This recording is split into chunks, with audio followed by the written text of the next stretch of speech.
Good morning, everyone, and welcome to Coffee and Football, presented by the good folks at Vaughn Lane. I'm your host, Blake Monroe, where I'm joined every morning by Jerry Hamilton. And today we have a special guest, Marcus Myers, filling in for Bobby Burton. Bobby is on the road already today, so we get Marcus joining us. First off, thank you for joining us, Marcus. Absolutely, man. Glad to be here, Blake. What's going on, Jerry? Show got a little more athletic this morning. Sorry, Bobby. Had a sudden change, man. You got to flip the field every now and then. Change. Well, let's talk, guys. Obviously, Texas OU, we're about a little over 48 hours away.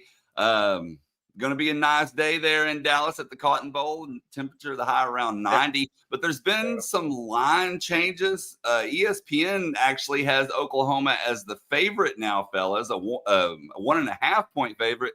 A lot of the other books somewhere between 1.5 as Texas is the favorite, but really starting to see a lot of the line movement as we get closer and closer, Jerry. Blake, when you brought this up, Marcus, look at where it started before the season. Yeah. 11.5.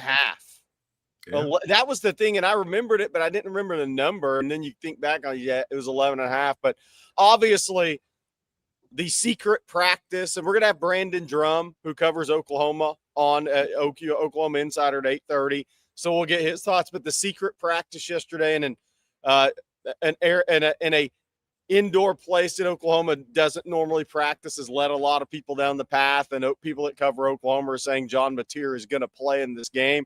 I think we're going to see a lot of line fluctuation leading up to Saturday at whenever, at 11, 12, around that area. I think we're going to see a lot of line fluctuation around that with the news and the talk of John Mateer. But I obviously, Marcus, I know what you're going to say. Throw the records out, throw everything out, right? That's what this game's all about. Yep.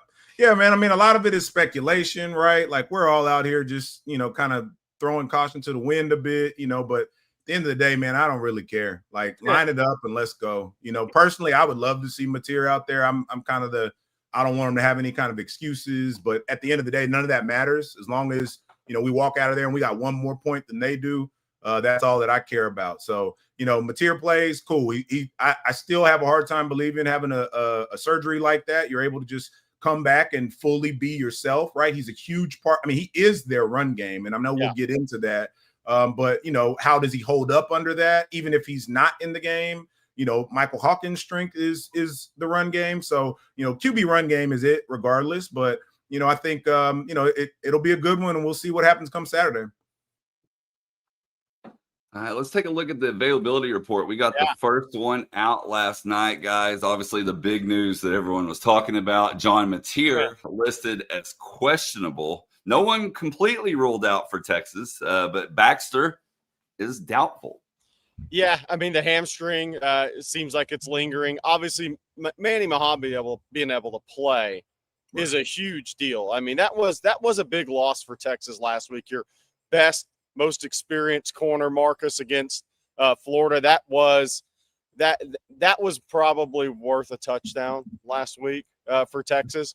But I say that you got to answer the bell physically, and they didn't do that. But the interesting thing with Oklahoma is they have a lot of offensive line injuries, and Logan Howland is doubtful. He's the only guy that's really started a game this year for them. Obviously, Jacob Sexton, Jake Taylor, those guys have started some games in the past. But against Auburn and against Michigan, Howland was the only guy who started in one of those games. So all 5 starters from Kent State are healthy for Oklahoma, so they don't lose any of that continuity. Really, Howland being doubtful, he's the guy that if he comes back, I think would obviously he's the guy that started a game this year. So they've been dealing with Oklahoma's been dealing with some offensive line injuries, which does hurt their depth if anybody goes down in this game, and has probably affected their run game. But obviously Parker Livingstone probable as well, Marcus. Yeah, man. When you look at it in hindsight, Manny going down was a lot bigger than maybe I even, anticipated. You go from having a guy that's been able to shut down half of the field, essentially his side of the field, to having some much more inexperienced guys in there, and that was taken advantage of. So I think getting him back will be huge. Having Parker Livingston avoid major injury is huge. And, at this point, I'm just kind of going ahead and in my head expecting that we won't have CJ out there. So, the other guys certainly have to step up. But, I think it is really good that we're going to get Manny back. I think that shores up, some stuff on the defensive side of the ball. It's just, a matter of still making sure that they do their part to get to the quarterback and, make whoever it is back there uncomfortable. The third thing for me, Keontez Lewis, who took the nasty hit on the wall at Oklahoma last week, the third leading receiver, tight end, one of their tight ends, obviously is top three, but their third leading actual wide receiver is questionable for this game. He's a senior out of East St. Louis. He's got 17 receptions for 210 yards and a couple of touchdowns. He had 3 catches against Michigan, 2 against Auburn there. But he is. We'll see if he's able to go Saturday for Oklahoma, because that is again their number 3 wide receiver in terms of catches, yards, production in that regard. Jaron Kanak, obviously their second leading receiver in terms of yards, as a tight end. So Satanga is 1, Deion Burks is 2 as far as receptions go and yards go, and then Keontae Lewis is 3rd. So we'll see if he can go Saturday. Again, Oklahoma has to shuffle around a little bit with that if he can't go Saturday as well.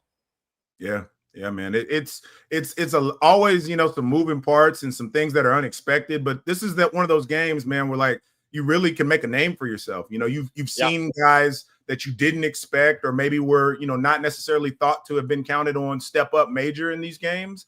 And this is, an opportunity for somebody to do that on both sides of the ball on both teams. So, I think it'll be a really good, look at, how they end up going about it. And, I think with their offensive game, you have to, kind of keep in mind that they haven't been, having a ton of success running up the middle or anything like that. So some elements of their team, certainly play to some of our defensive strengths. But at the end of the day, they have to go out there, and make sure that they're playing assignment sound football. And like we keep on talking about, bring that intensity, bring that level of physicality, because this is a game where if you don't, man, you'll get blown off that field.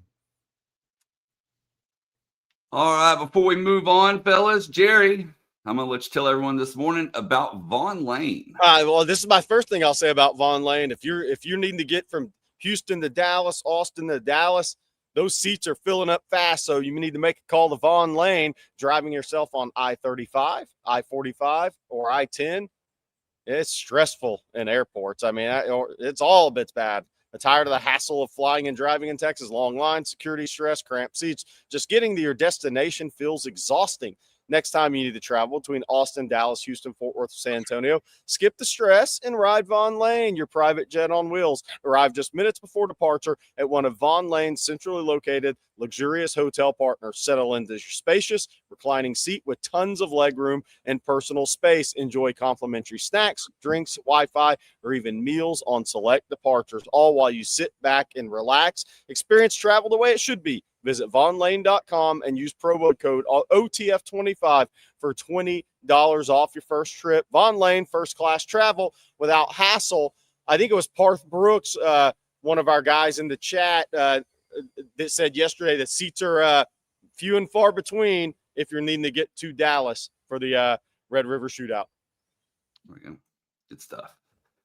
All right, well, you've been on the road, Jerry, so let's talk about recruiting for a moment. What do you have for folks?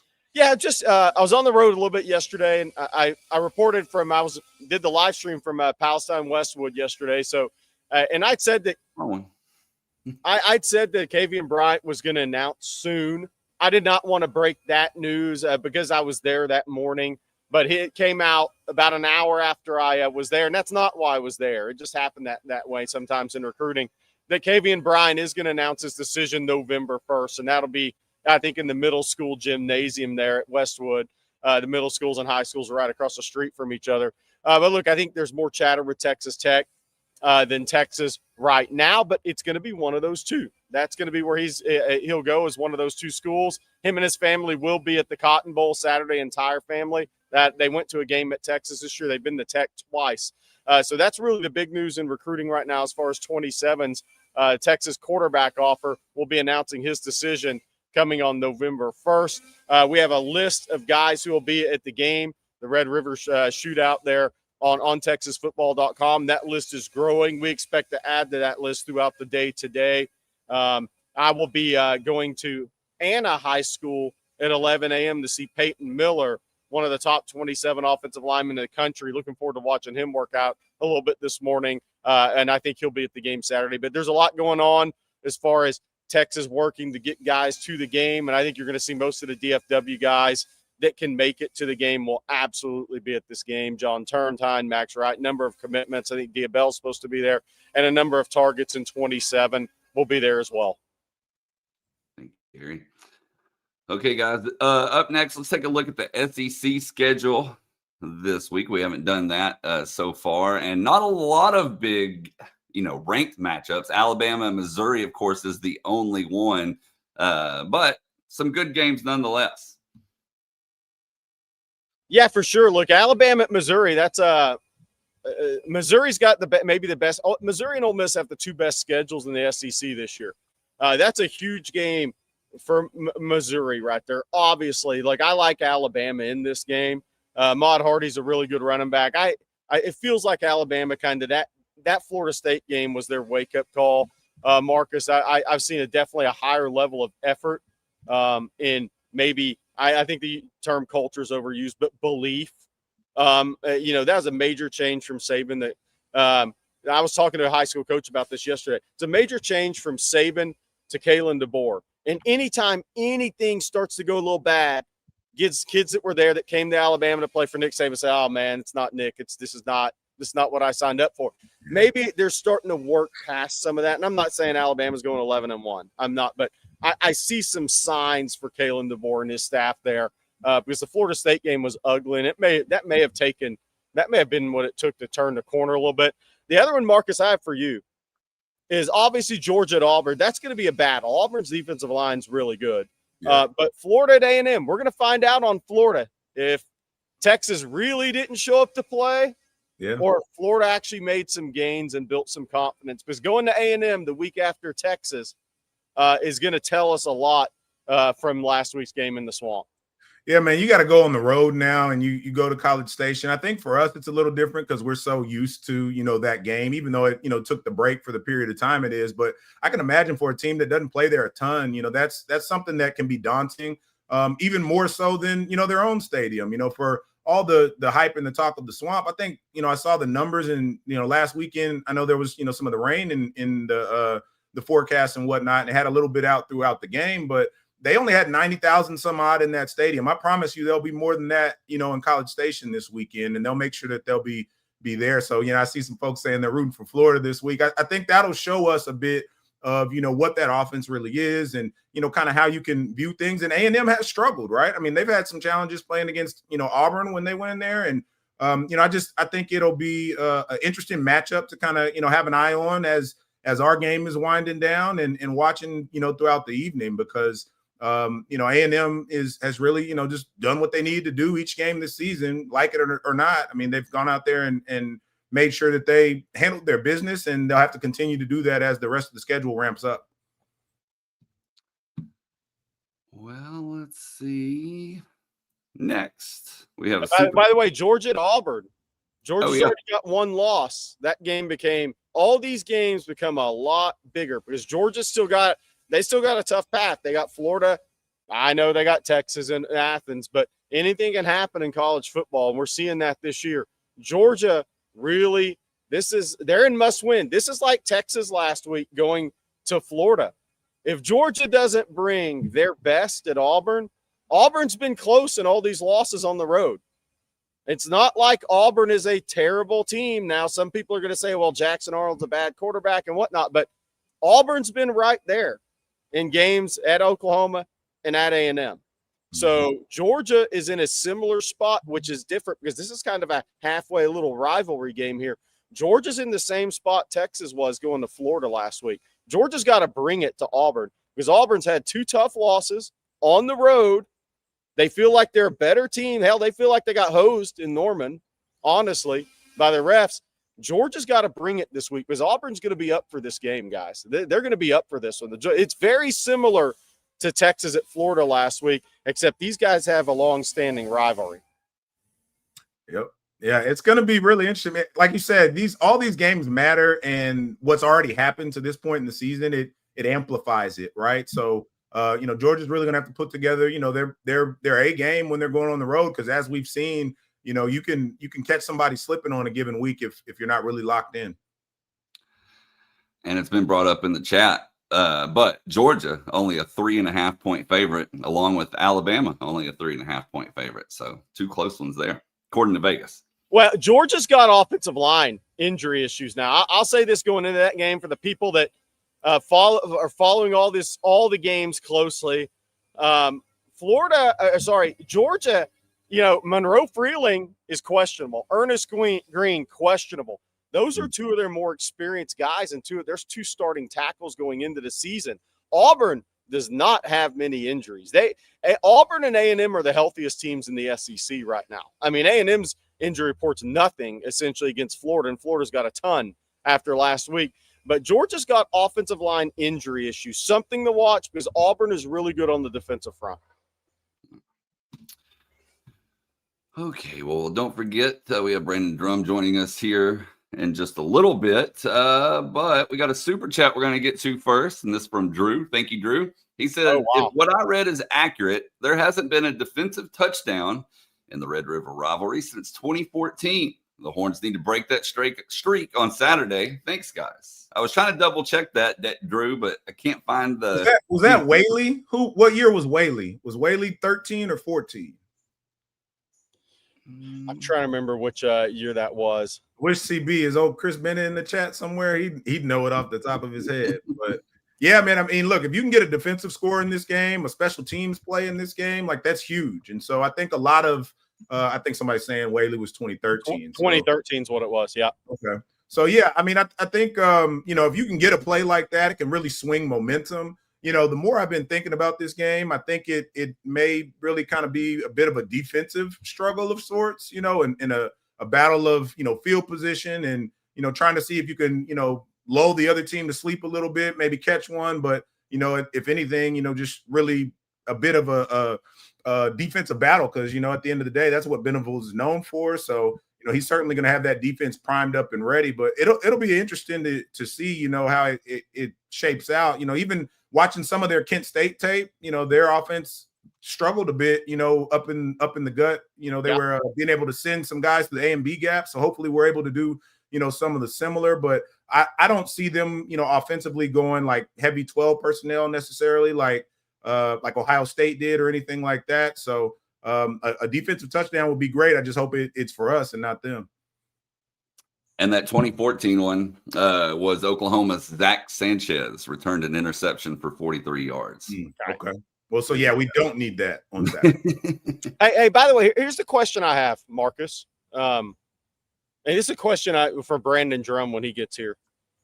If Michael Hawkins had looked good last week, do you think they'd be trying to somewhat force John Mateer back in this game?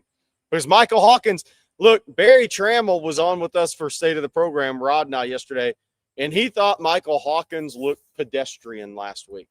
If Michael Hawkins had looked good, and I'm going to ask Brandon Drum this question, would that have changed their thought process on John Mateer?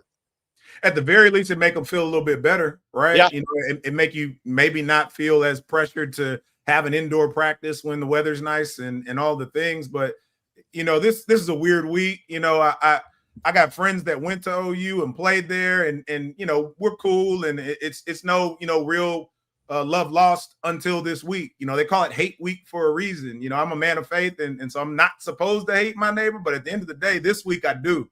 And so some of that doesn't matter, when it gets down to it. But to your point, Jerry, if he really went out there and lit it up, you would certainly have a lot more confidence in how he would look. We've seen how he's looked in this game before. So at the very least, it's not his first time. I think that's also, quiet as kept, a little bit of why I'm more inclined to want Mateer to play. We've seen what it's looked like when a first-time, quarterback has played in this game. It's usually a bit more of a challenge than ones that have seen it before. So, when we get there to Saturday, we'll see. But, even if he comes out there and he starts, he might not make it through the game, So you just don't know. And it'll be a interesting game of cat and mouse until we lead up to it. Yeah, I mean, Freddie brings this up. I don't think Mateer could hurt his thumb more except miss the season. I think it's more about what his grip was like. I agree with this game. it's all about gripping a football. That's what it's about for John Mateer. But I do think he could. This is kind of somewhat risky for them. I mean, can he hurt it more? I mean, look, you can get your thumb caught on a player's jersey if the ball's turned over and you're going to try to make a tackle. You can hurt your thumb more, especially a surgically repaired thumb not too long ago. I mean, this is this is interesting for Oklahoma because I know how big this game is, especially Venables is still coaching for his job, because if you look past the rest of Oklahoma's season, it's all ranked opponents currently. So the rest of their season is going to be a somewhat of a war of attrition for them. And he's still coaching for his job. I know they have started off 5-0, but I think there's a little pressure there as well. But John Mateer could re-injure himself and very easily in a game like this. It could be something fluky, thumb on a helmet. You just don't know. So I do think that when you say, oh, he couldn't hurt his thumb anymore, no, I think he could. But it's going to come down to how he grips the football in terms of this game, because if he can't grip it, if he can't grip, the grip pressure's not where it needs to be, then he becomes a runner. And that is not what Oklahoma wants, to put him out there taking hit after hit after hit. In fact, I think this Saturday, Marcus, is going to be more about him not running and just trying to – I think they feel like if they can manufacture 14, 17 points in this game, I think Oklahoma feels like they're going to win the game because of their defense. They're just if Mateer plays, I don't think they're going to put him in harm's way a ton. I think what they're going to say is, let's just try to manufacture enough points to get out of here with a W against an offense that's struggling. Yeah, I mean, when you talk about grip pressure, right? Like all it takes is one hit, and it doesn't have to be a direct one. You could get one of your offensive linemen, could get knocked into you a little bit as you're trying to move in the pocket. Like it's not like we're talking about some huge muscle here, right? That gives you a whole bunch of protection, and all of a sudden, you thought you were gripping it fine in pregame, but you get into the game and that can change. So it'll be it'll be interesting. I don't really remember an injury storyline like this, heading into this game for a while, and saw my man Alfio in there, my teammate Big Cat. Good to see you, bro. And it'll be, I don't know, man. I'm excited about this one. I was frustrated, after this past weekend, but you can throw all that out the window and right a lot of wrongs come Saturday. Well, we got some more super chats to get to, fellas. But first, Jerry, I'm going to let you tell everyone about Hayes City Store this morning. Yeah, I can definitely do that, guys. By the way, it's one of my favorite places. Hayes City Store is going to have game watching on Saturday for Texas OU. Hayes City Store, there are very few restaurants that once you go to, you immediately know they're just special. First time I went there, in the chat here, my good buddy Jason Watts, who grew up down the street with, he lives in that area. I met him at Hayes City Store, first time I'd ever been there. Hayes City Store is amazing. It's just one of those cool places in the Hill Country. It's scratch-made Texas comfort food. They've got their famous truck stop enchiladas, award-winning chicken fried steak, homemade desserts. All of it is absolutely delicious, and all of it's absolutely from scratch. There's also live music 6 nights a week with 50 beer taps, ice-cold long necks, and tasty margaritas. There are 11 TVs alone in their ice house, perfect for game days. And they even have brunch served from 10 a.m. to 3 p.m. every Sunday. Hayes City Store is dog friendly as well. And they have a tree net for kids. Just throw your kids over there and watch the game. Join the folks at Hayes City Store and bring the whole crew. For more information, check the website at HayesCityStoreTX.com. Hayes City Store, it's uniquely Texas. And again, Saturday game watching for Texas OU. Weather should be great. It's an unbelievable atmosphere with great food and very cool people. Tell them OTF sent you over. And before we get to those super chats, I'm going to tell everyone this morning about one of our other sponsors. That's Tecovas, because anywhere worth going is going in good boots. Find your perfect pair with Tecovas. Tecovas crafts quality Western boots for everyone, from generational ranchers and lifelong cowboys to first-time boot buyers. Tecovas boots are handcrafted with over 200 meticulous steps for broken-in comfort right out of the box. And their in-store experience is unparalleled with expert staff and complimentary beverages and customizations. And right now you can get 10% off at tecovas.com/Texas football when you sign up for email and text. That's 10% off at Tecovas, TECOVAS.com/Texas football, tecovas.com/Texas football. See site for details. Tecovas, Point your toes west. Okay, let's see here. As I said, we got more super chats. So we got quite a few of them, actually. So let's jump over to those. Jeff Carey, thank you for your super chat. Says, what are the other games outside of the SEC that are of interest? Also, a couple not so obvious games. Thanks. And I pulled up, if I can find it here, the top 25 guys. Obviously, I guess the biggest one that I've seen so far are the biggest ones. Ohio State and Illinois is a ranked match. Indiana and Oregon, 2 top 7 teams. We already looked at the SEC, but any that catch y'all's eye or maybe that you're hoping to pay attention to this weekend? Well, I mean, Indiana and Oregon's interesting, right? Because, boy, Kurt Cignetti built up Dan Lanning this week as one of the coaching phenomenons, the best, biggest coaching phenomenons college football seen in a while. That was pretty hefty praise from Kurt Cignetti going into this week. And this is kind of, like for Indiana, look, I'm picking Oregon to win the football game. Let's not get it twisted. But for Indiana, it's important for them to show really well this week in this game. I think that's important for Indiana. I mean, you can't go in, and I know Indiana made the playoffs last year, but I think this year is going to be a little different.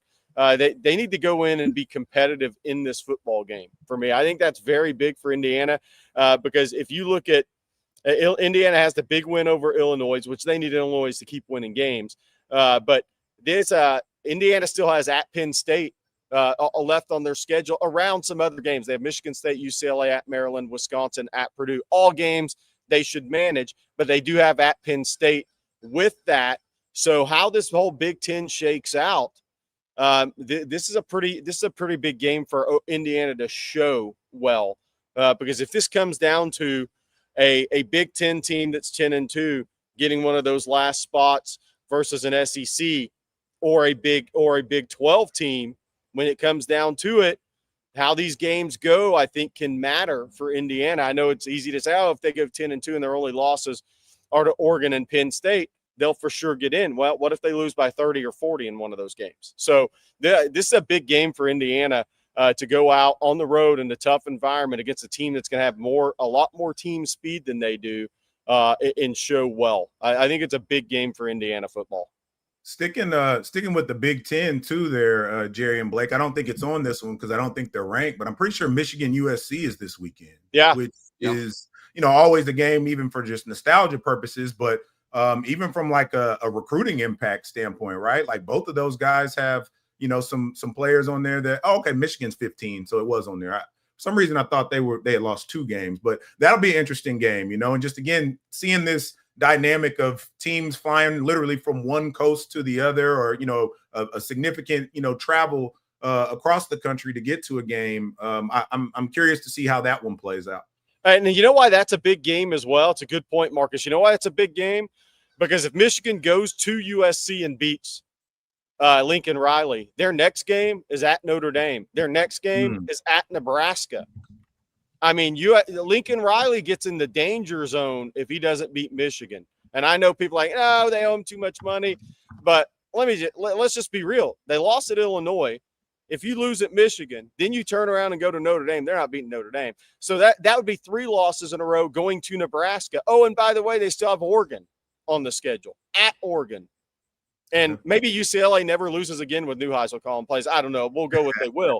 But, I mean, USC, if they lose to Michigan at home, could legitimately go on a 3 or 4 game losing streak in the middle of the year.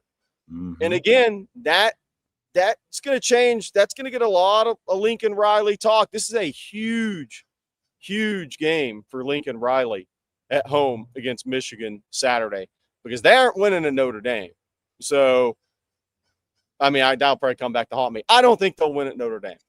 So if they lose this weekend, they're going to be a 3-game losing streak, in my opinion, headed to Nebraska, which will be a huge game for Nebraska and that fan base. Yeah, man. These games are that's why you play them. That's why you play them. That's why you got to figure it out. Real quick, Blake, before you pull up the next one, y'all see my ad on here, at Marcus Myers. Y'all go back and follow me on Twitter, please. When I was at the Ohio State game, my Twitter account got hacked. Somebody went and deleted all my followers, all my tweets. Looks like I never had an account again until this week. So give me a follow. And I got a cousin that always jumps in the chat, and she's, engaging and saying hello. She's having surgery this morning. So prayers up for my cousin Tamika. Yeah. Hope that goes well. Thank you. Thank you. Let's see. Parth Brooks said, and Parth, thank you. Tony Hills was talking about NIL impact on players' sense of urgency, hunger, and pride. It's easy to be critical right now, but maybe something's there. What are y'all's thoughts? Look, Marcus and I've never got into this conversation, but the number one thing my number one thought on NIL since it became what it has become was this is going to test love of the game for kids. This is going to test how much you really love the game. Do you live it? Do you love it? Or do you just like it? Because making a lot of money right now at this young age, it may push some guys to liking the game, Marcus. It may test your love for the game. And do you live it, love it, or like it? And you have to live it to really go maximize your ceiling. You can love it if you're very talented and still make it to the NFL. But if you just like it, it's hard. And that's where I think NIL comes into play, because I think when so much money can be thrown at some of these kids, it really tests the live it, love it, like it part of this talent maximization part of the game. I mean, it's a fair point to bring up. It definitely is something that can change things, right? There's when you look at how teams are constructed often, right? You'll see different types of players with different dispositions. And I think our best teams, Coach Brown was able to kind of pull the right strings to get the right collection of players. Well, now you factor in the fact that, in some cases, a backup at a skill position, not even a quarterback, right? A backup at a skills position can be making six figures. Yeah. As a young person, your brain is still developing. You're still trying to figure out life. You're still, wrestling with the argument you had with your girlfriend the night before, or whatever. It can really place a strain on you. And you even hear about, in these documentaries and things about, professional athletes and the stress that it puts on them, and having money and having family reach out and things of that nature, wanting assistance with things. So sometimes these guys might be in a situation where they're not fully prepared for what that is. So it sounds great, but, at the end of the day, I think, what Blake just put on the screen there, what Des said, man, if there's not something in you that makes you want to go out there and get it to begin with, you didn't love it in the first place. And you still see that, right? You hear some guys talk, and I'm not even talking about specifically our team. I'm just looking across the landscape of college football. Sometimes you'll hear guys talk, and you can just get a sense that, like, they have a hunger for it. They don't want a camera in their face. They want to go out there and hit somebody. They want to go out there and make a play, and you need more of that, right? Jeff kind of had a rant the other night, just kind of getting everybody pumped up about Texas OU, but like, this is the kind of stuff, man, like, I know I was on Monday all, amped up, but like, that's just because it's in me. I don't really, you don't got to pay me for that. Right. Now, it's easy for me to say that if, I have access to all these things that are beyond my wildest dreams at 18, 19, 20 years old. Like, I don't know what most of us would have done in those situations. No.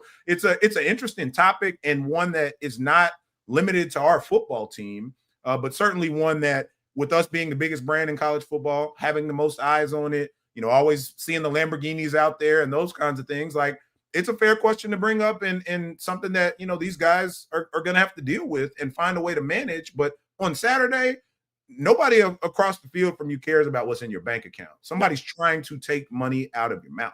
Yeah. What's interesting is this is a NIL this is a trickle down from a conversation in pro sports for years, Marcus. Somebody brought up Jadeveon Clowney, still one of the 3 or 4 most talented high school prospects I've ever seen in person. I watched him at Rock Hill in high school, then we had him in the Under Armour game when I was at ESPN Under Armour. Total freak talent at his size, total freak. And this isn't a rag on Jadeveon Clowney minute, but this was always discussed. Like, when we were around, like, Herm Edwards was one of the coaches at the Under Armour game, and there was a discussion we always used to have about just in a passing thing about when guys, because so many guys from the Under Armour game would they 30 to 40 of those kids, half the kids would get drafted and go to the NFL. And then he would, one of the things that him or Dion would talk about is how much do you really love it? We're going to find out how much you love it when you get to the next level and you have millions in your pocket. Yeah. Now some of these kids they're being brought into that at 18, 19 years old, not even 22, 23, 24. So it's interesting because, again, once you put that much, and I agree with Dez and I agree with Marcus, right? I mean, there's also, look how the background you come from, right? Yep. I mean, a lot of money could change you and your family's life at 18 years old. A lot of money could change you and your family's life at 18 years old. Or you could come from a situation where, 200 grand, I mean, that's nice. I'm going to put it away and I may never have a house payment, but it doesn't change my life because I already live really well. You're back. Where you come from matters in all this too. Because one of the things is the things that I've learned over the years talking to, whether it's a football kid or a basketball kid, if you don't come from a great situation, you see sports as your way out. You see sports as your means for a better life. Yeah. And I think that matters. And I think that can influence that a little bit, but we've talked about that long enough. But it was an interesting question, Parth, and there's a lot to get into with that. And it's interesting now that NIL is a part of the game, because these discussions I've had with college coaches or high school coaches for years and years on the road, if they had a great player, the discussion's been, what's this going to be? Is he going to be as driven when he has millions of dollars in his bank account as a pro as he is on this high school grass field that's up to his ankles right now? That's the question. It's to live it, love it, or like it. It's always my own counterpoint to both what me and Des said, right, is that it's not about necessarily if you're thinking about it on Saturday, right? Like that one should be fairly easy. It's all the other distractions that come with it throughout the week leading up to Saturday. Are you able to prepare the same way? Are you able to focus the same way? Or are you having to do an ad spot, right? Are you having to, answer questions from family members that need some money, right? And Tony talked about it yesterday when he came on. That's what some of his drive was. There wasn't an option to go back. That's right. Right. This was an opportunity for him. And so if you seize it the right way and you get a taste of it now, the real money comes in the future. Right. And so that's when, you see some guys take it to the next level, because it is truly a level of hunger that's a bit different based on the background. So great discussion and something that, will be interesting to continue to monitor, just over the time and the way this thing develops.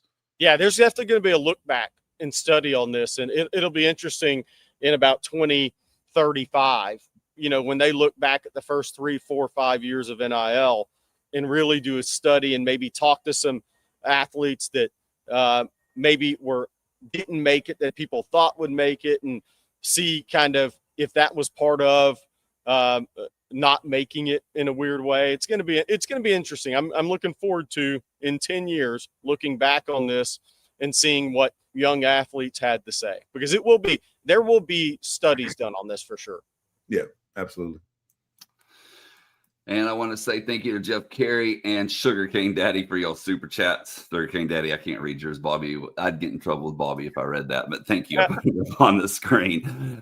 Justin Yarbrough, thank you for your super chat as well. Says, thoughts on Sark's comments yesterday, where he said there's a lot of people and things that have been challenged this week, including myself. Good. That's how it's supposed to be. Yeah, like what? That's football. I like him saying that, maybe better than the other one, from the other day about however other many teams. I think that was probably a little frustration leaking out, and him just probably having any look. These guys are as obsessed, if not more, about football than any of us, anybody in this chat. I know it doesn't feel good, or you don't want to hear that, but I mean, I don't really have a ton of thoughts on it, Justin, other than like that's what it's supposed to be. And especially in this week, even if everything was going good, that's what it's supposed to be. That's why you get paid the big bucks. So, I don't know really how much more in depth we can go on something like that. This is look, if there was ever a circle the wagons moment for this Texas team, this is it after Saturday in the Swamp. I mean, this is it. I mean, that was I think that was a little bit of a shell shock coaching staff and what they saw probably. And this is, look, after 2 losses, there's no margin for error. But even beyond the no margin for error, I mean, you have to circle the wagons this week. And this needs to be 85 scholarship players and however many staff members there are at Texas huddled up together, motivated for this game this week. If there's any leakage I guarantee you this Texas staff is looking for leakage this week. If there's any leakage, it's going to be interesting, because this is when if you have control of your locker room and your team, this is a circle the wagons week, and everybody NIL out, no matter how much who's playing or who's not playing, none of it matters. Yeah. After Saturday, this should be everybody in the same huddle thinking exactly the same way. And that's why I've said this, what by 5:30 Saturday afternoon, we're going to know exactly where this team is at the rest of the season. And even what Blake's bringing up here about, Arch. I'll put it back up. Sorry. No, you're fine. Arch channeling whatever he was in Sam Houston. I don't need that. Be who you were at Florida. Like, I like that guy. That's the guy that I can go out and play behind. It's Arch, and all the articles. The one thing I have been interested in this week is, the way in which it seems like the college football world is kind of united around that article and the stupidity behind it, right? Like, things you would have never seen. And if you ever seen that meme of the two game members coming together and holding up the opposing flags, right? Like, it's been like that. You've seen Aggies and Sooners be like, look, I hate these guys as much as I do, but, Arch isn't the problem, right? Arch is the least of my concerns when it comes to Saturday. And then somebody asked what I meant by leakage. What I mean by that is somebody that doesn't appear they're on the same page with the team and everybody else this week. That's why I'm talking about leakage. Like, should be everybody's in the same huddle. If there's any leakage out of that huddle, I may have used the wrong term, but I just see it as leakage out of that huddle. There's a lot going on this week for Texas. There's a lot being evaluated this week, in my opinion. And then Drew Lockhart with another super chat. Thank you again, Drew. Appreciate it. He says, will Colin be lined up against Fasusi? He hopes so. Yeah. I mean, definitely. Definitely. And I think that's going to be – Fasusi is he's got a big job this week. Look, Fasusi is very, very talented player. He looked really good as a senior. Like, I think he's a lot better prospect than Felix Ojo was. So he is. So Michael Fasusi is a very talented guy. He's still young, true freshman offensive tackle. But this should be a favorable matchup for Texas in this game. But I think Marcus, because I think quarterback run game, no matter who it is, and I don't expect Oklahoma to run material a lot, but the threat of it, I think lane integrity is really, really big for the Horns defense this week. If you don't have good lane integrity, if you're not disciplined, that's going to be an issue against Oklahoma quarterbacks. Yeah, you got to be able to hold the edge, right? Make sure that you're not letting anybody break contain. Don't get lazy and peek inside. Like, all these things matter. It's not always the flashy play, and it's not always the play right away. It is a continuous momentum type thing that as the game wears on, can you keep doing the same thing over and over and over? And, I think the fight that Colin showed kind of on one of those final drives where they ran at him 3 plays in a row to see, that's what he has to start with in play one of the game, right? The entire team does. It can't be trying to catch it. You got to shed blocks, right? You have to be able to get out there and really impose your will on your fellow man. And then I think, to your point of QB run game, I think that's going to be big for us as well. It's not something that we can major in, but it's something that we're doing well right now. And for an offense that's trying to find some continuity, Tony spoke a lot about this last week or yesterday. And this is something that, I've been thinking a lot about is it's not just the one thing. It's you got to be able to build upon these different plays, and you got to be able to establish a rhythm of sorts. It's not just a hodgepodge of, okay, let's call this, call that. If it's not working, you got to be able to build some momentum. I won't be shocked if Arch is running the ball 10 times this week. And now some of that will be designed, and some of that, will be a bit in the scramble game. But I fully expect, to see the QB run game be a part of our offense as well. Well, before we move on, fellas, I'm going to tell everyone this morning about one of our sponsors in Prize Picks, because we make decisions daily. But on Prize Picks, being right can get you paid. And Prize Picks is simple to play. You're just going to pick more or less on 2 to 6 stat projections. If you get those picks right, you can cash in and win up to 2,000 times your money.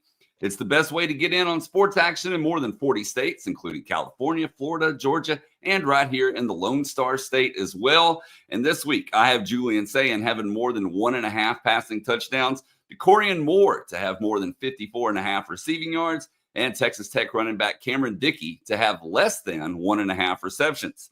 So come join me on those picks or make your own in less than 60 seconds. Turn your sports opinions into real money. Download the Prize Picks app today. Use code ONTexas when you sign up. They're going to give you $50 in lineups after you play your first $5 lineup. Again, that's code ONTexas to get $50 in lineups after you play your first $5 lineup. And that's Prize Picks. It's good to be right.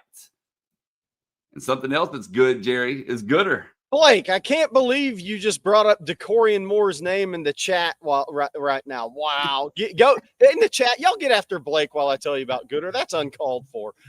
Why Gooder? Stylish Stunnies starting only $25 a pair. I have 2 pair in the car and none on my head, and the sun's about to hit me in the face. This is going to be bad the last few minutes of the show. 1 year free warranty, 30-day free returns, lightweight and comfortable, 100% polarized, no slip, no bounce. From vibrant colors to sleek styles, there's a pair of Gooders for every personality out there. They're designed for both everyday wear and active individuals that love to run, hike, bike, and much, much more. So that leads you to why and where do you wear your Gooders? Well, I'll tell you when you wear them. What if you're running a marathon like Will Matthews? He probably had Gooders on. We're going to ask him in a second. On a run, playing pickleball, on a hike, going to the beach, playing tennis, driving in the Texas heat, at the Cotton Bowl Saturday, you name it, at the fairgrounds, high school football Friday night before the sun goes down. You can wear your Gooders everywhere because they're so affordable. You don't have to worry about losing or breaking them. You can have a pair for every occasion. If you need a new pair of sunnies, Gooder is giving On Texas football listeners free shipping. You can go to gooder.com/OnTexas and use that code OnTexas for free shipping. Again, Gooder offers that. Again, that's gooder.com/OnTexas and use that code for free shipping. I give you the 1,000% satisfaction guarantee. All right, well, let's bring in Will Matthews. Will, good morning to you. What's up, team? How y'all doing? Where's your Gooders, Will? I thought they were in the mail. You sending them, aren't you? I'm sending them. Yeah. Hey, Will, I guess let's close shop on last week. You were on the field for the game. Yeah. We need to turn to this week, but I did want to get your thoughts from last week, from the field vantage point, just overall. Oh, man. I'm going to beat this dead horse a little bit more for a second. It's important. It really is important. Down on the field, as a fan of like the entirety of the game, it was incredible to play in Florida. Let's give them props. They showed up. And they showed up ready to bring the intensity, like from the field all the way to the fans. The whole experience there was top notch in what they were able to do. I'm not sure that our guys were ready for that. And I'd liken it to this. I've been thinking about this all week. And Marcus, you probably understand this one, is when you're early in your career, my first year, second year, third year, it wasn't ability that kept me off the field. It was mental. I walked in ready to play, bigger, stronger, and faster than the guys in front of me, but they had experience. They were able to focus in on what they needed to do and get it done in the moment. So when I started to play special teams, getting some plays at fullback, when I would get out there, I was excited. But when I got hit in the mouth, what was the question in my head? The question in my head was, am I that guy? Am I as good? Do I know what I'm doing? And then it would start to snowball and you would have mistake after mistake. And it wasn't that it wasn't ability. It's not any of that. But when I got to my junior, senior year and on off into the NFL, when I was hit in the mouth by an opponent, the first thought was, I have finally found him. I have found the guy that today we will battle. Today we will feast in Valhalla. That's how it was. And every play, whether I won or not, I got up going, I'm coming back. I'm coming back. It felt like they're on the field that Texas walked in and they were like, let's go. And when they got hit in the mouth, the question became, who am I? What's my identity? What do I do? Do I get blown off the ball? How does it work? And I feel like it's just a piece of maturity. The ability's there. The talent's there. We got all the stars in the world. We've got all of the things that we need to get what we want, but it's just right here. And I saw, and it wasn't a lack of focus. It was when you go to a bare knuckle fight, you can't bring a pillow. That's right. You gotta, and to harp on this again, I was at my son's baseball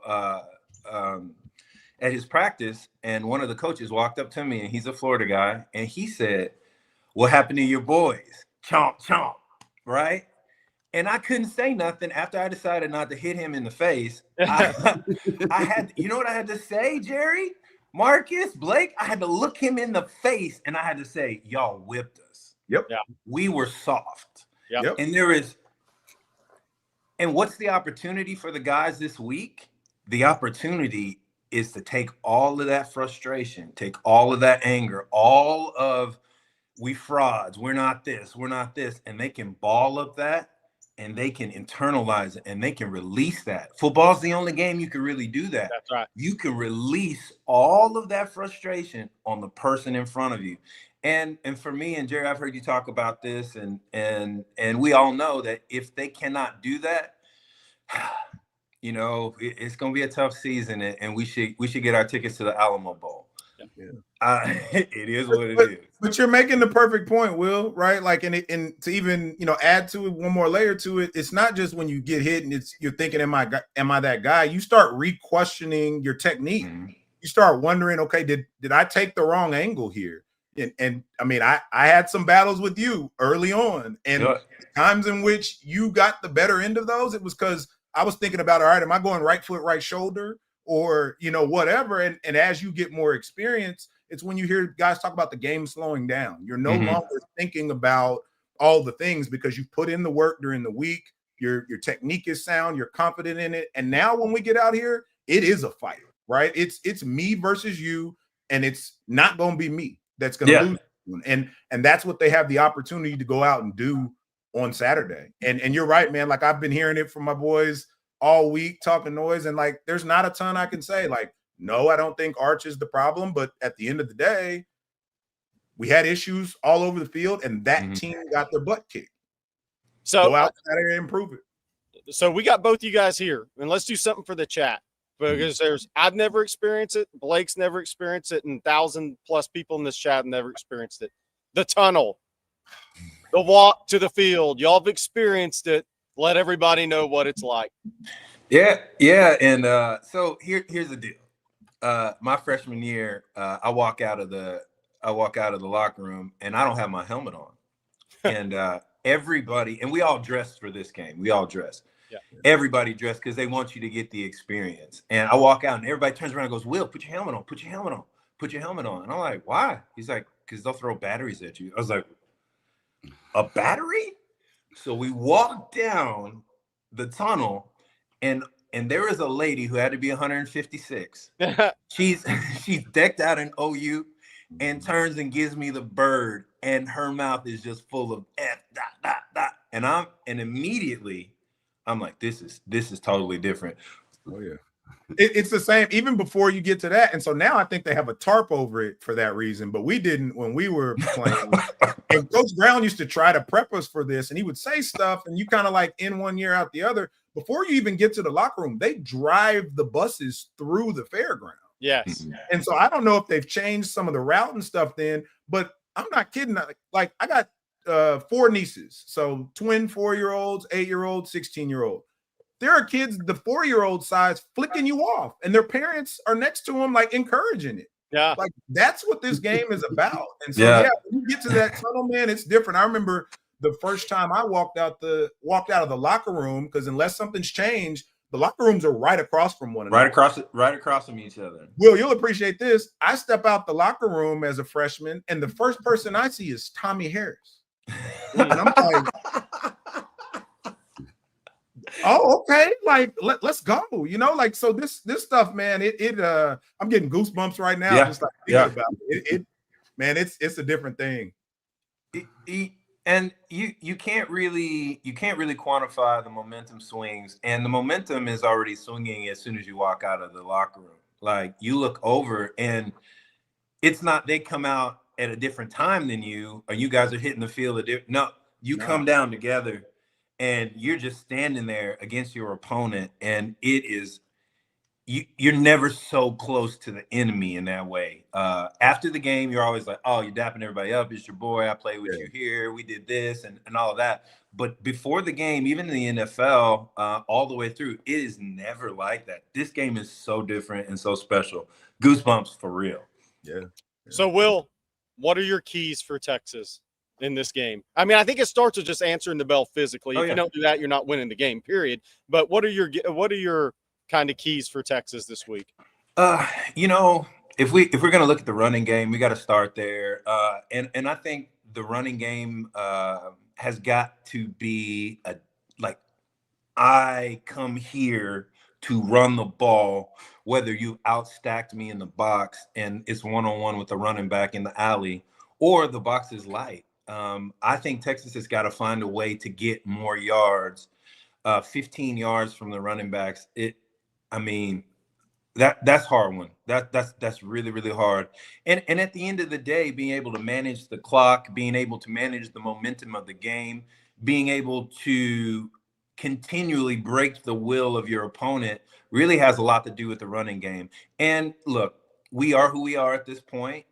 We may not have some of those elite traits to push guys off the ball, but how do we get the ball to our guys in space? Our Sark has been masterfully over the last couple of years, especially with Quinn Ewers, as that pseudo run game, to where you're getting your receivers the ball in space, you're getting your running back the ball, you're finding ways to get guys like Jack injuries. Like I want to see more. I think I've only seen 1 or 2 screens to him all season. Yep. Like, we got to get that guy the ball because it's a mismatch. I mean, Winston and Washington and all those guys back there, like, how do you get them more into the game? And that can be your running game if your guys aren't really pushing people off the ball. You've got to do that in some capacity, in some fashion. And then, Jerry, just to belabor your point, is you just can't get whipped up front. Like, and me and Marcus know this, like, you're not going to win every game. You're not going to win every time you face an opponent. But you have got to get up and come right back. You got to get up and come right back. And I know that, like, I'm looking at the guy across from me and going, we're having 10 ISOs in a row, bro, and you're not winning those. Like, you're not.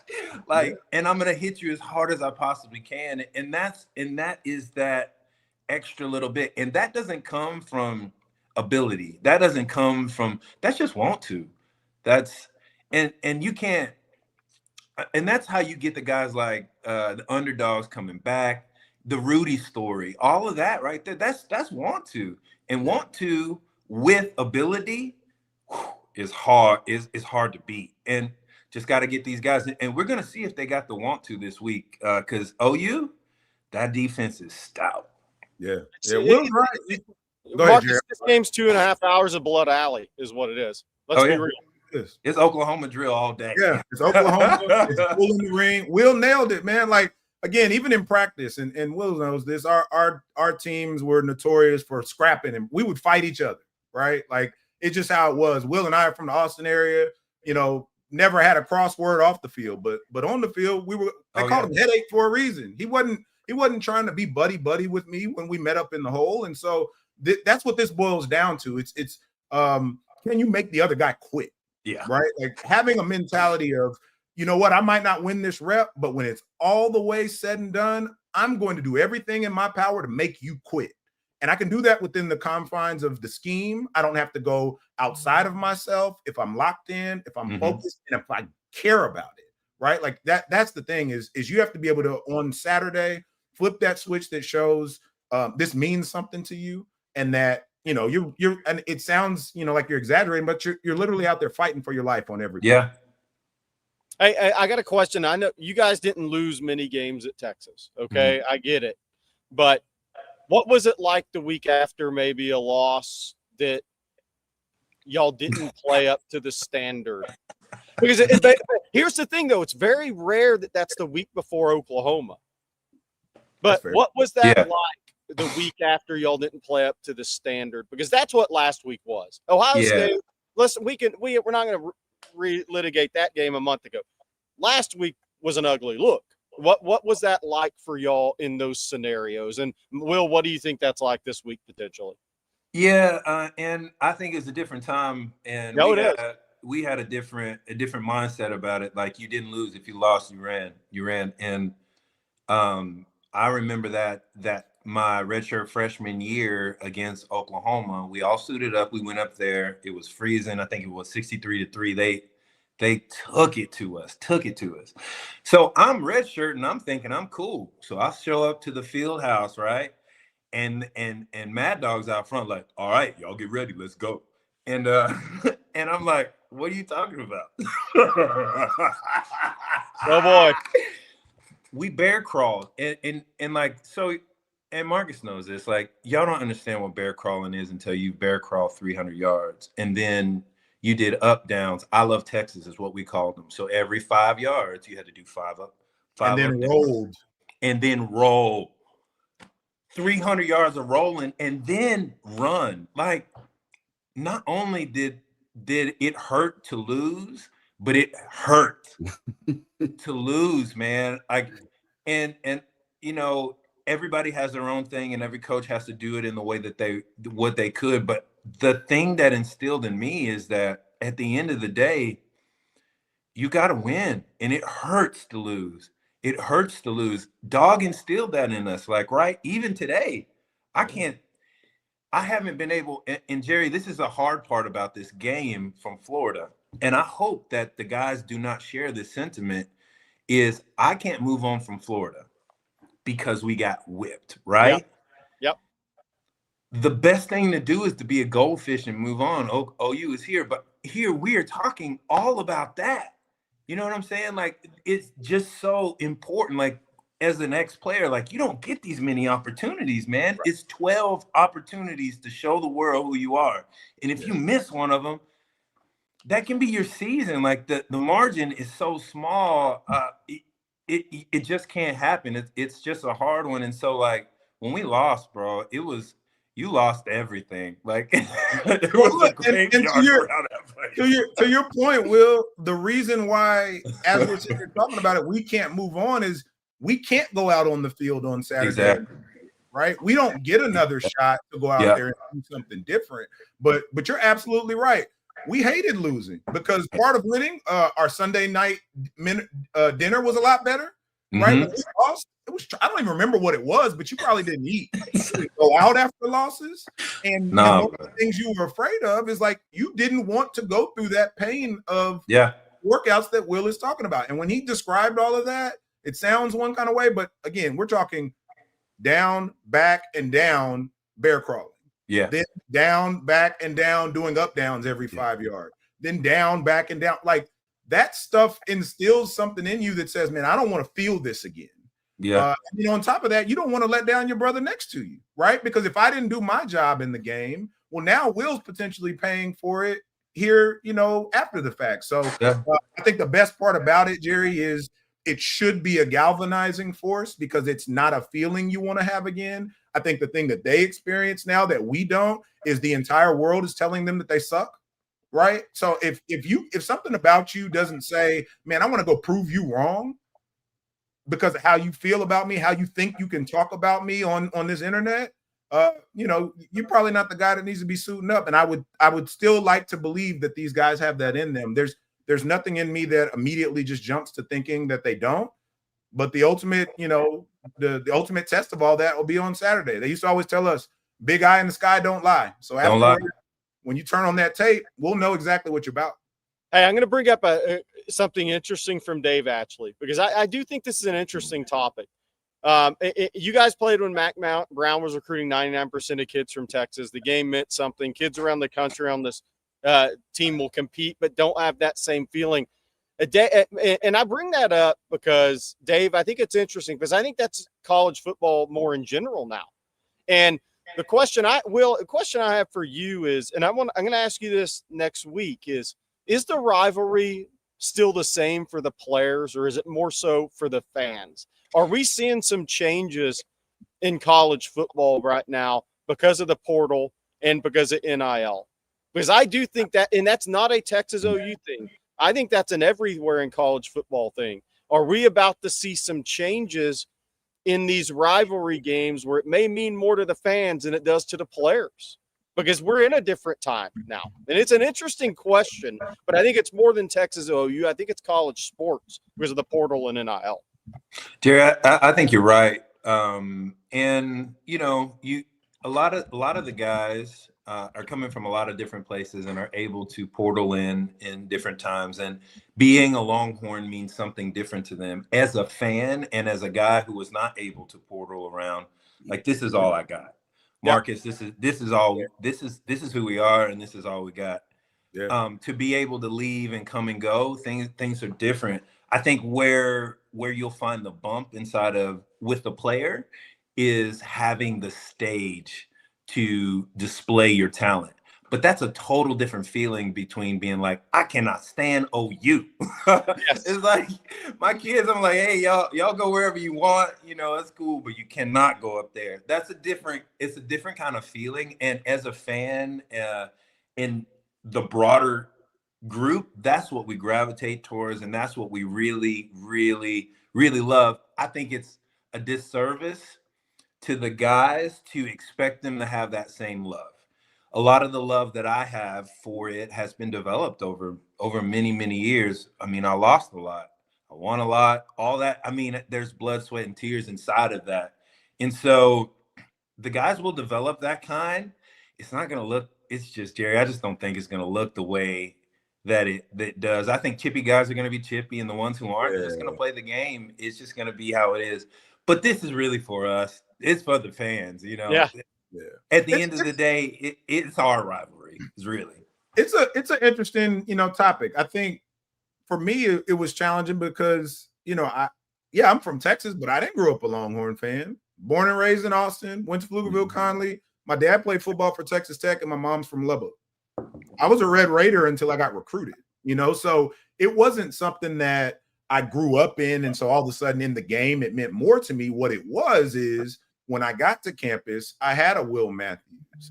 I had a Derek Johnson. I had a Corey Redding when I was a freshman that made it very clear, hey, this is what it's about, right? This is what it looks like. And so even from some prior iterations last year, you got a Jahdae Barron that's in the room, right?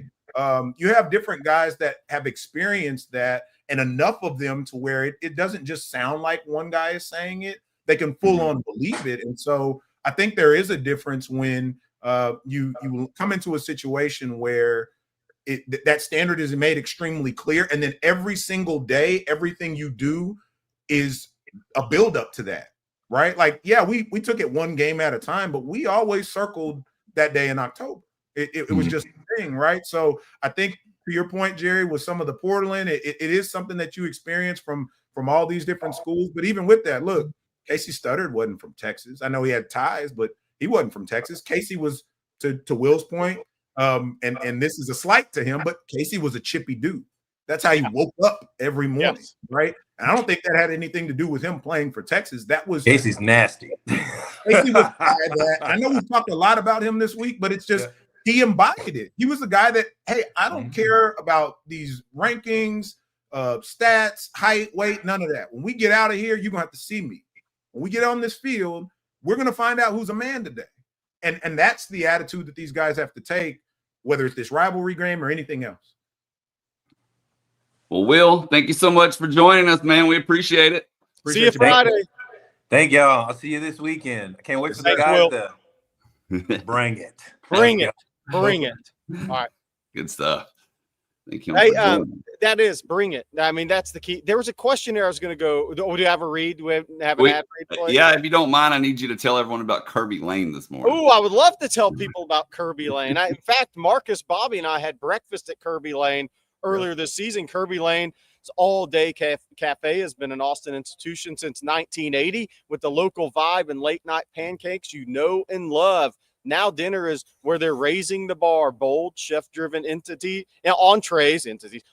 like steak frites and Mediterranean chicken. Their famous queso and shareable plates, plus a line of gluten-free options. And the bar stocked with craft cocktails that truly deliver. Kirby Lane is the Austin original for a night out with real flavor. Check the full dinner lineup tonight at KirbyLaneCafe.com. Again, that's KirbyLaneCafe.com. It's more than breakfast. It's more than brunch. They have great dinner as well. Thank you, Jerry. And I'm going to tell everyone about Mint Mobile as well. Let's see here. All right. You know what doesn't belong in your epic plans? Getting burned by your old wireless bill. While you're planning trips, barbecues, maybe those 3-day weekends for Texas football games, your wireless bill should be the last thing holding you back. And with Mint, you can get the coverage and speed that you're used to, but for way less money. And for a limited amount of time, Mint Mobile is offering 3 months of unlimited premium wireless service for just $15 a month. So while your friends are sweating over those data overages and surprise charges, you're going to be chilling, literally and financially. And this year, skip breaking a sweat and breaking the bank. Get this new customer offer and your 3-month unlimited wireless plan for just $15 a month at mintmobile.com/ontexas. That's mintmobile.com/ontexas. Upfront payment of $45 required, equivalent to $15 a month. Limited time new customer offer, first 3 months only. Speeds may slow, above 35 gigs on the unlimited plan, taxes and fees extra. See Mint Mobile for details. Okay, we got more super chats. Marcus, we got one for you from Dante. He says, Marcus, I apologize for my overreaction to Texas. I'm just a frustrated fan that wants us to be successful. I struggle with the Texas hate in the group chat. You don't have to apologize to me. I like I said on Monday, and as Will just mentioned, as Tony has said when he comes on, as Big Stevie says when he comes on, Rod will tell you anytime. This stuff just means a lot to us, man. And we can't go out there and do it anymore. So I'm with you. I get a little annoyed, as well sometimes. But again, as much as I try to remind myself, fan is short for fanatic, right? So I understand the passion behind it. Do I always agree with, some of the rationale or lack thereof of, the different opinions and stuff that get thrown out there? No, right? But that's what it's for. That's what this is all about. And I think, I know for me personally, all I'm trying to do is contextualize as best I can, what I think might be going on, pull from some of my experiences, and impart a little bit of knowledge as best I can. But don't get it twisted. I'm a frustrated fan too, right? Like I'm pissed off too. I just can't go out there and strap it up anymore. So it's all love. We're good, But at the end of the day, I look at it as, for me, I can tell the truth and still support the guys, right? Like me trying to explain what I think is going on. I don't view that as an excuse. It's just my perspective. And if we don't have the same one, that's cool. But I'm still rooting for him on Saturday. So it's all love. Appreciate the super chat.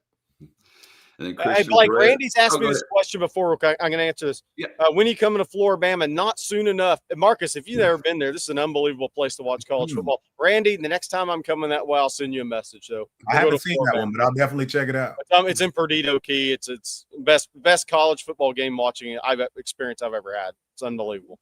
Yep. Christian Perez with Super Chat. Thank you, Christian. Says, do you think Sark will actually look in the portal for offensive linemen considering how they are performing this season? Thanks for all you do. Hook them. I mean, look, I think everything's on the table. Yeah. I mean, everything's on the table. Like Texas looked at Pregnon last year, the guard that ended up at Oregon.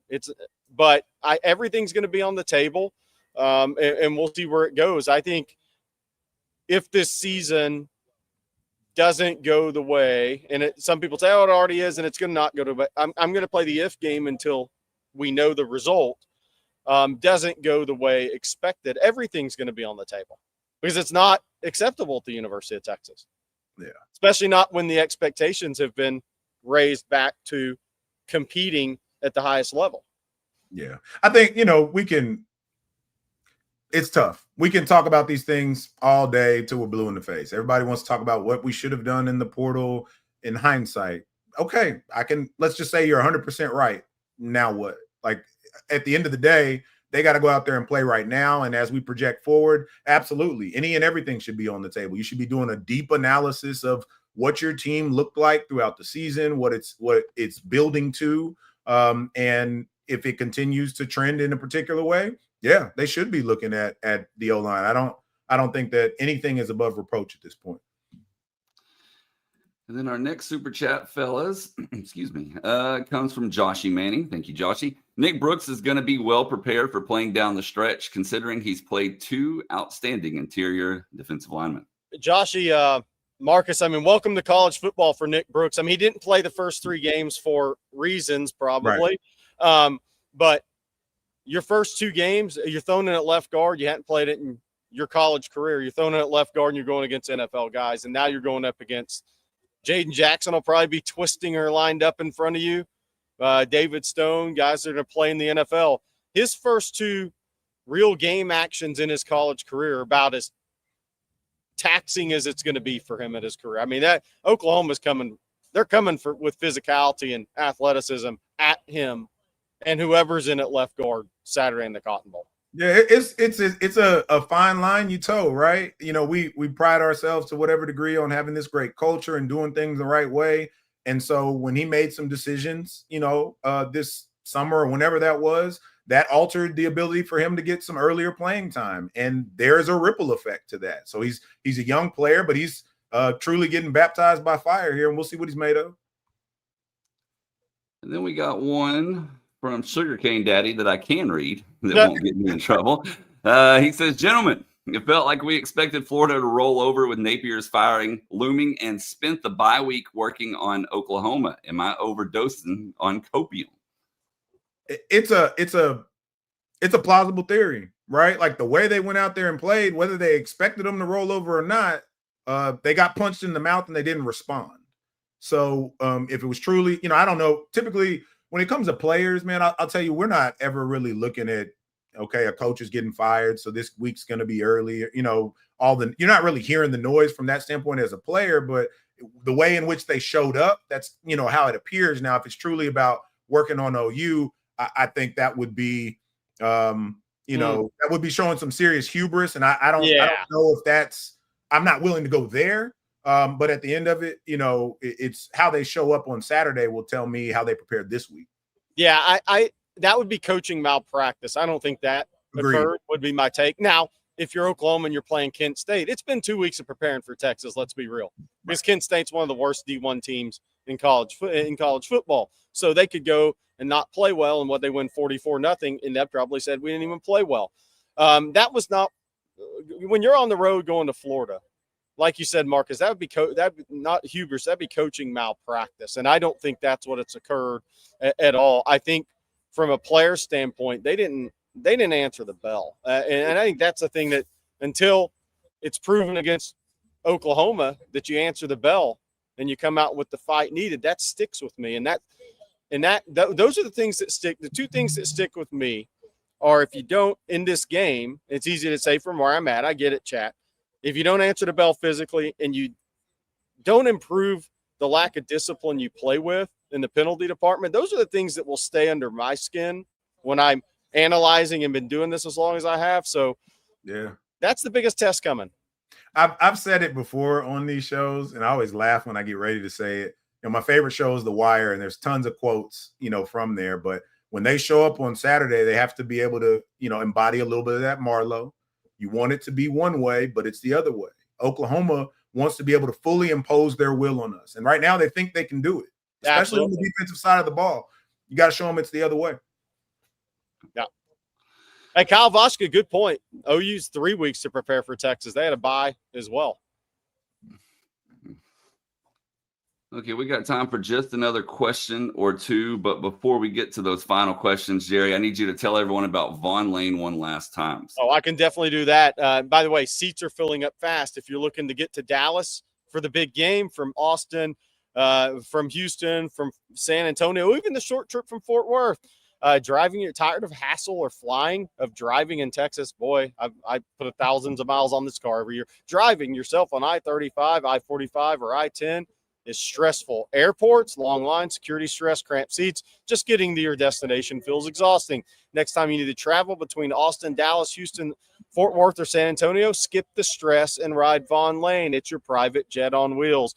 Arrive just minutes before departures at one of Vaughn Lane's centrally located luxurious hotel partners. Settle into your spacious reclining seat with tons of legroom and personal space. Enjoy complimentary snacks, drinks, Wi-Fi, and even select meals on select departures, all while you sit back and relax and get some work done if you want. Experience travel the way it should be. Visit VaughnLane.com and use promo code OTF25 for $20 off your first trip. Vaughn Lane, first class travel without the hassle. See all you Vaughn Lane bus riders in the fairgrounds Saturday. Okay, let's see. Let's take this question here from the Hustle and Beyond. It says, do you all think that our offensive line is lunging too much for blocks, which causes their base to be weak and causing them to get beat so much? Maybe sometimes, but the times I've seen them, it's been more of a whiff. It's been more of a feeling like there's not the cohesion that Tony talks about that you have to have. They used to always, Coach McCorder used to call them dancing bears on a string, right? You have to kind of move in unison. So to me, it hasn't been as much about lunging as it is just not a solid technique and seeming like, again, to Will's point, that they're thinking a lot. So I think they got to get back to their fundamentals. They got to figure out whatever it is that they're doing that does work and really hone in on that. Yeah, I think one of the things is if you lose your fundamentals on the offensive line, sometimes you bend at the waist. And if you bend at the waist, you are DOA.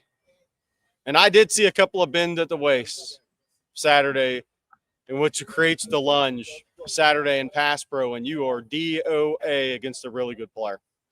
And it was ugly when that happened. And our final one for today, guys, is let's see here. Let's take this one from Sailor Joe. It says, how many times have we actually got pressure on the quarterback this year? I feel like we're always saying these quarterbacks are going to be running for their lives, but I feel like I never see it. I'm not sure on the exact number. I'm sure CJ has it somewhere and we could, find it and pull it up. But to your point, I think one of the things coming into the season I've noticed is a lot of the teams that we've played have focused on getting the ball out quick. That does a lot to help neutralize the pass rush. That being said, when you get your opportunities, you got to get home. So I think that'll be another big, key for this week is, if you have an opportunity, do you make the play when you get there? I've seen us get close a couple of times and have some, guys roll off of a potential tackle or a sack. You can't have that in the game like this because, again, those are big momentum plays. They're opportunities to get the offense behind the chains. And especially if, again, one of those guys, if Mateer's not at full strength or if Hawkins is in there, you want to get them into those third and long situations so you can really ramp it up, especially if they're on the, Texas half of the field. That's the other thing that's special about this game is depending on which side of the field you're backed up to, that can certainly change a bit, what you're able to do out there and how you're able to hear some of the calls that are made. I think that's been the thing for me this season. Texas had 46 sacks last year, and I thought the pass rush was going to be the strength of this team.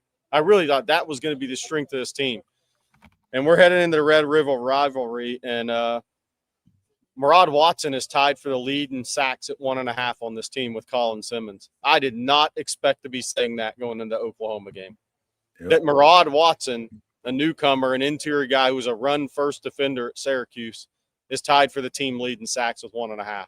That is the one thing I never thought I would say on this show headed into Game 6 this year. I agree. And I lied because we got a super chat that just came in. So we got one more. T-Top Network, thank you for your super chat, says, who would be your top 3 Red River performances by a player, Texas OU of all time? That's a loaded question. Yeah, that's hard. That's really hard. On the fly, I don't know. I can think of like moments, but it's hard for me to think like in the totality of I don't know, Jerry, if you got one off the top of your head. I mean, somebody's bringing up Case McCoy. Look, what about, Jordan Shipley, the kick return, the touchdown catch. I think the ball, the game itself, all the catches he had, that was a pretty big one for me because Texas had to have that game. Obviously, Ricky Williams has been brought up. I was on it says performances. It doesn't necessarily say a Texas player. For me, the one I was on the wrong end of was Adrian Peterson running freshman year. Freshman year, 12-0 game. I've not seen anything like that out of a true freshman in a moment like that. So for me, that would probably be one of them. Yeah. All right, guys. Well, that's going to do it for today's episode of Coffee and Football presented by Vaughn Lane. We want to thank Vaughn Lane along with Hayes City Store, Tacovas, Prize Picks, Gooder, Mint Mobile, and Kirby Lane, all for sponsoring today's show. Thank you all for tuning in as well. Jerry, I know I normally ask Bobby this, but do you know what's later today? Yeah, we got a bunch of stuff coming later today on Texas Football. I'll have a specialty show this week, this afternoon. Maybe a little recruiting talk headed into the game. Sark will speak to the media one last time via Zoom. Jeff and CJ will have a report after that. Football Theory with Rod and Jeff, and then we'll have the live stream tonight with Rod Shipley and Marcus Myers. So we got a full day here on Thursday on Texas Football. And thank you always to joining to the 1,000+ people that were on this chat. Thank you very much for supporting all of us as always. And let's bring it home Saturday. This team needs to show up with a big physicality chip on their shoulder. Absolutely. And don't forget, we can't be on here all the time. So head on over to ontexasfootball.com. If you're not a member, I'll save you some money. Use promo code OTFOG. When you sign up, you'll get a full year of access for just $39.95. That promo code for new subscribers only, OTFOG at ontexasfootball.com. All right, well, we will be back same time, same place tomorrow. So for Marcus Myers and Jerry Hamilton, I'm Blake Monroe, and we'll see you then.